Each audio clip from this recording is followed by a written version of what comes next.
having me on your show, Brett. I'm very excited to kind of give your listeners a little bit of a different glimpse of their host. Well, I'm excited to do this too, and I appreciate you taking the time. I thought it would be fun to turn the tables for our audience, and nobody better to have you ask the questions than you. I appreciate that. Thank you. Well, here's the thing. I always start off with the same question, and even though it's not my show, I'm still going to do it because I think it really gives people an idea of, why we're here right now. And so that's why my first question is always, why is it that you do what you do? Why do you do what you do? Yeah, the podcast for me is really something that I was doing where it wasn't being recorded. I was just having deep conversations with people, usually over coffee, but finding people that were very interesting in trying to learn about life through their lens. Mm-hmm. And so when I discovered podcasting, I just thought, why don't we record these? Why don't we make this a real concerted focus effort to hear people's full life journey, all the good, the bad, everything that's led them to the success they're having, and share it with the audience. Because if I'm learning something in these coffee, in these engagements, then clearly, there's got to be something for a broader audience to learn too. Absolutely. And I think you have such a great access to so many different types of people, different walks of life, just lots of different experience, certainly different lines of work. And so there's probably some really interesting nuggets, definitely different stories told along the way. I believe you're close to 100 episodes. Is that right? That's right. Yep. We're just about there. That's a big milestone, in the podcasting world. How does that feel? It's fun. I was thinking about it today because I was sitting in a strategic coach workshop where Gino Wickman, who is the founder of EOS and a friend of mine, I asked him early on, before I had even recorded any episodes, would you come on the podcast? And he said, are you serious about this thing, or is it going to kind of like die off after you do it a handful of times? I said, no, I'm serious. And I was kind of insulted that he asked me the question. So it was funny to see him again today and to think about the fact that, we're all almost through a full 2 years and 100 episodes. Yeah, that's exciting. Did he give you like a number of episodes before he would come on, or did he just sign up right away after you told him? No, he totally, he said, I'll wait and see if you really mean it. He came on, I can't remember what number he was, but it was definitely well into the first year. I love that.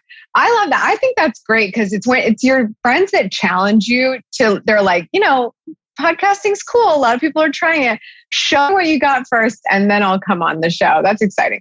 What it was really about for him, Gino. Yeah, and what I admire about people like Gino is he wasn't trying to be, he wanted to be helpful, but he values his own time.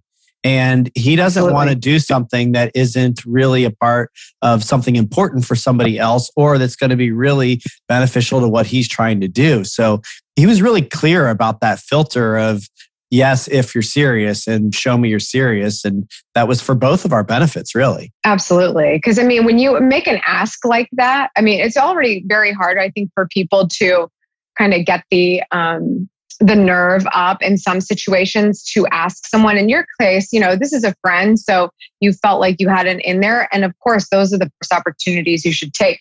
But you also want to make sure that when you do ask for people, their time, that it is going for something that really does mean a lot to you. So I think that's cool. Now that it has been so long though, you, like me, started a podcast really within months before the pandemic happened.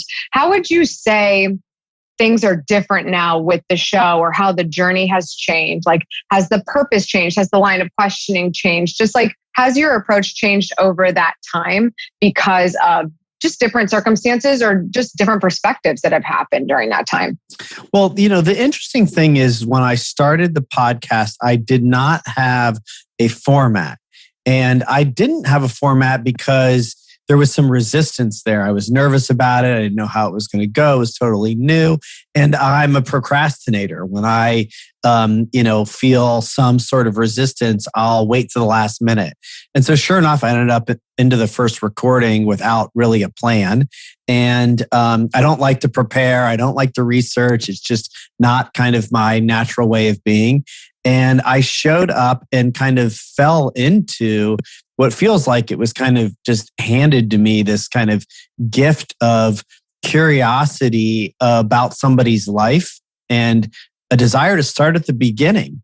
And through that, a format did come where I kind of learned that I like to start at the very beginning of somebody's life and then connect these dots all the way to what they're doing today.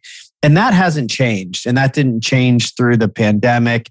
And it's still what we do today. And if anything, things like this, what we're doing right now, have me kind of creatively thinking about, well, how else can we make this fun and interesting? There were plenty of things that changes during the pandemic. Going to Zoom, for one, was a big one. We were doing all in person. And Zoom's been great, because it's allowed me to really connect with people all over the country, all over the world, do it from my home, no commute time. There's less people involved.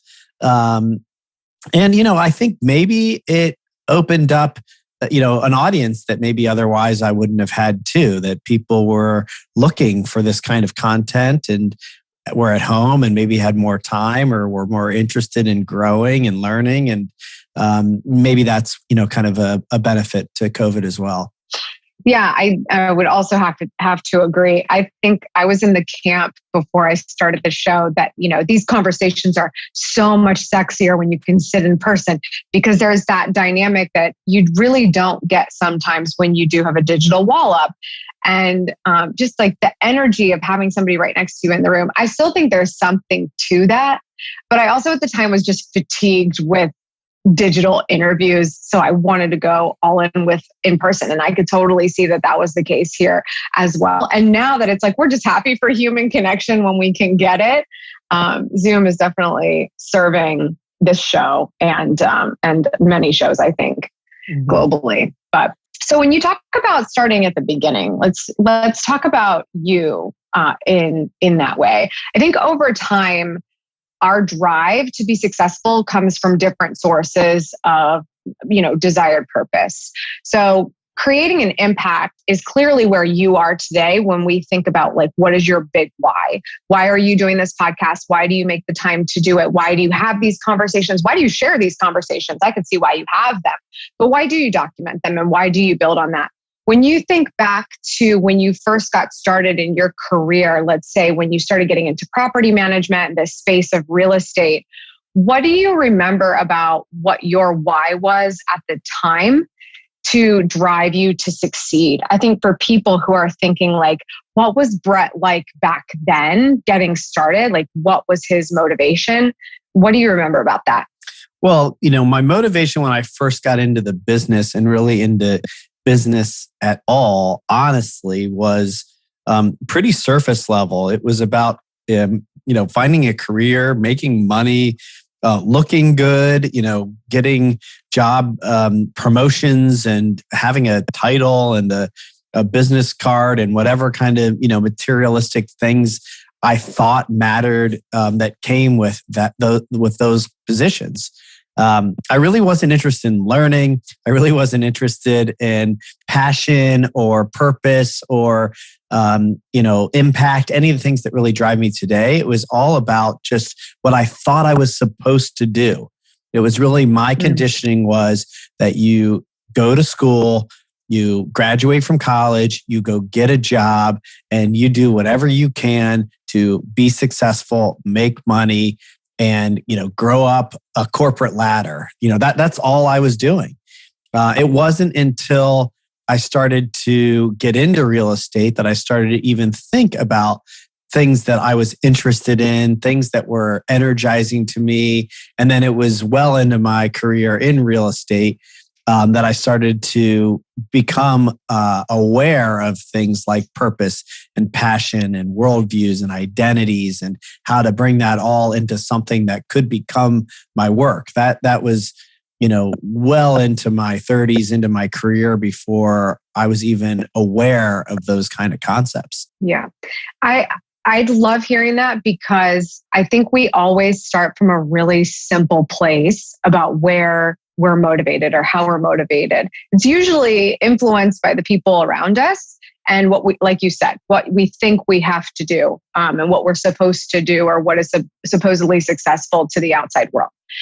Do you think though that you regret any of those motivations, or is it okay to just have whatever it is right now that moves you a step forward? Like, it's okay for that to be the vision because you're going to evolve over time. Well, I think what happened for me is, it starts with awareness. And so when I became aware that that's what was happening, and I was unconsciously living into this kind of parental, societal, and whatever else peer conditioning, that was just what I knew. And once I became aware that that's what I was doing, well, then it started to kind of feel uncomfortable. It was not something I was really at peace with. I was happy about. I actually wanted to pursue something else.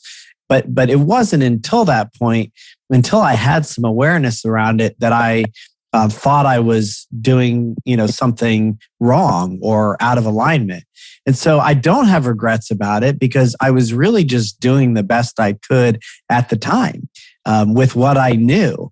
Now I would have had regrets had I not shifted out of that place into a different place. And I really hold the worldview that, there is really nothing wrong, and that everything is happening for our benefit, and it's perfect for what it is and what it's not. And so, I can't have regrets when I hold that worldview.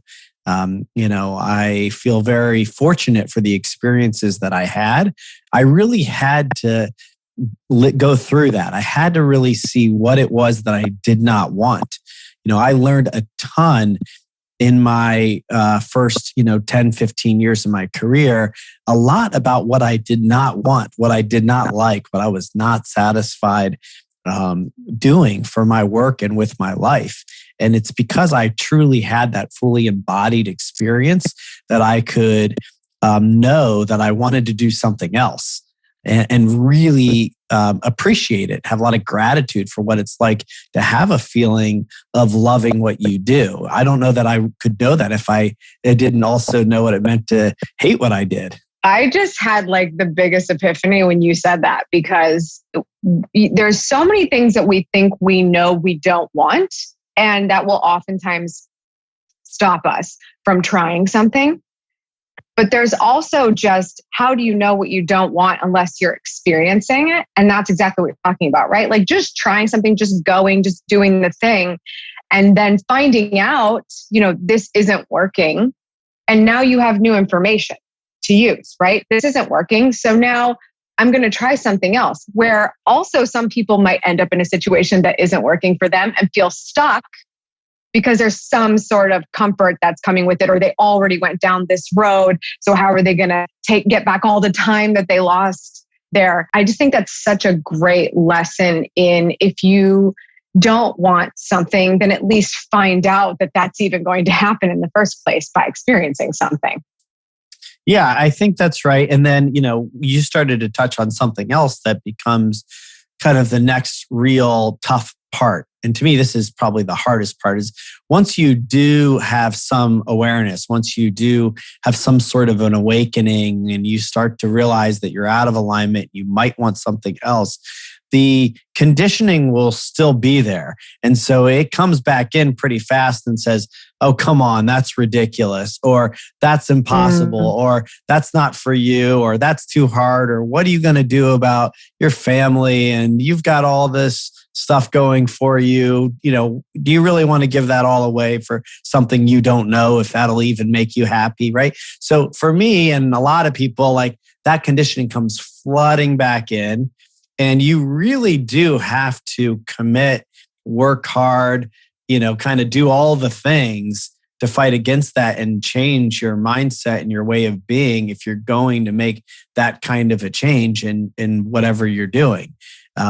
Could be work, it could be life, it's relationship, it could be anything, right? Where you're in it and you've put a lot into that, and now you're going to start Yeah. walking away to something else. That's where it gets really tough. Yeah, definitely very tough.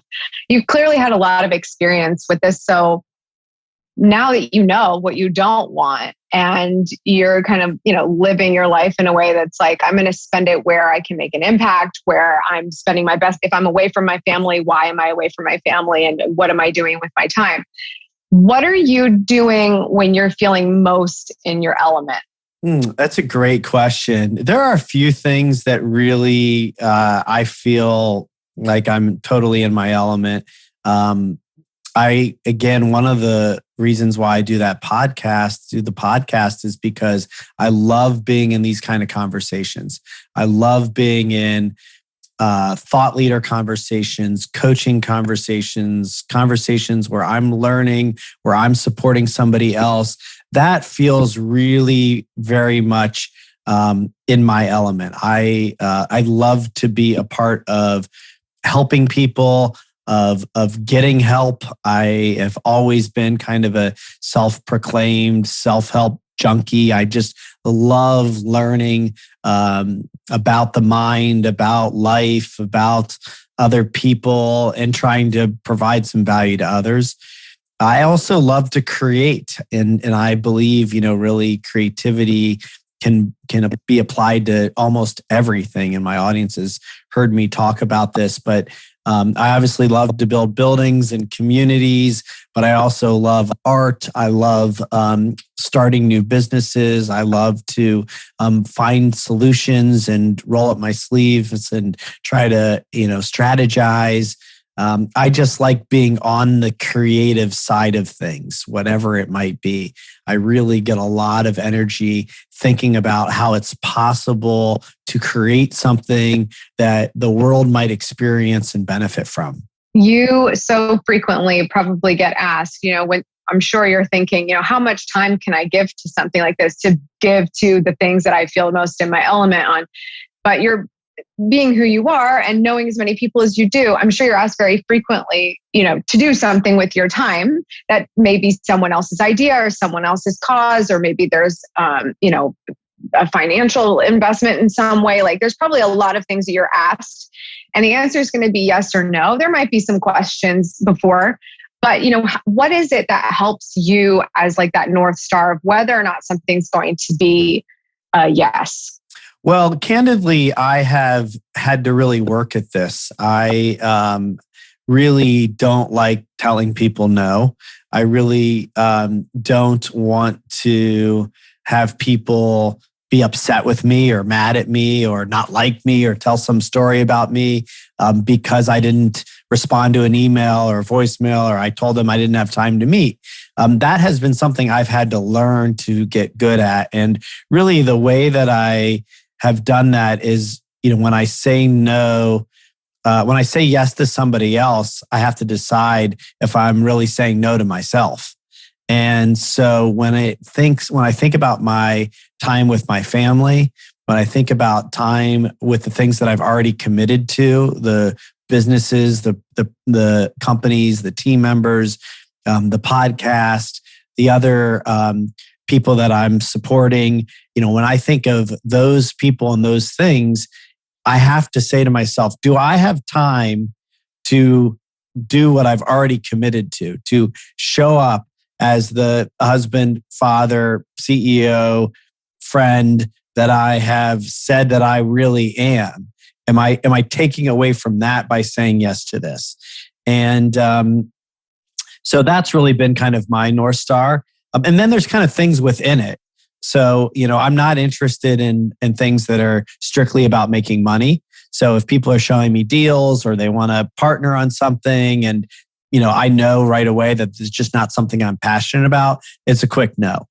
I've had to kind of find my way through the community work and philanthropic work that way too, because a lot of good causes, everybody's doing good work, everybody means well, but there's certain things that, I just don't want to sit on a board, and we've been on boards together, right? I don't want to sit somewhere where I don't feel like I'm using my time, where I'm adding value, or I'm passionate about the cause.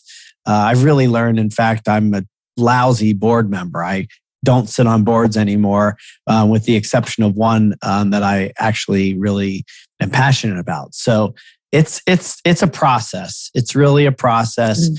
And I think it's really comes down to honoring yourself and your loved ones and the things you're really committed to as the best filter.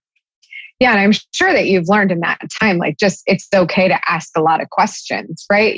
Maybe it's not evident that it's a no right off the bat. Maybe it's not even clear it's a yes. And maybe you're honored to be asked to be on a board and you say yes. And then it's like, oh, actually that has a lot more of a commitment than I thought that it was going to be. But if we would have asked the question first, it would have gotten easier. So my question is, it's really hard for you to say no to people, but how have you gotten better at it? Like when you have to say no to someone, how have you gotten better at saying it in a way that you feel like you're not apologizing for being who you are? Well, there's two things. One is I've had to be kinder to myself about it. So I have to really not feel bad. I mean, usually it's myself that's making me feel bad that I've said no. I mean, the person hasn't even done it yet. And I'm already telling the story about how wrong I am for saying no.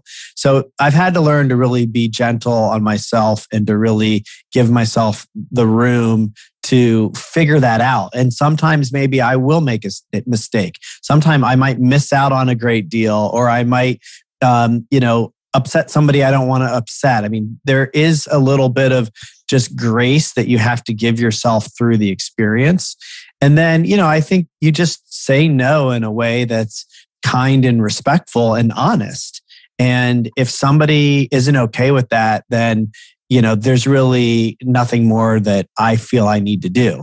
And it's pretty simple. It could be something like, I'm really sorry. I would love to get together with you. I just don't have the time right now. I'm happy to try again at a later date, and that's just true.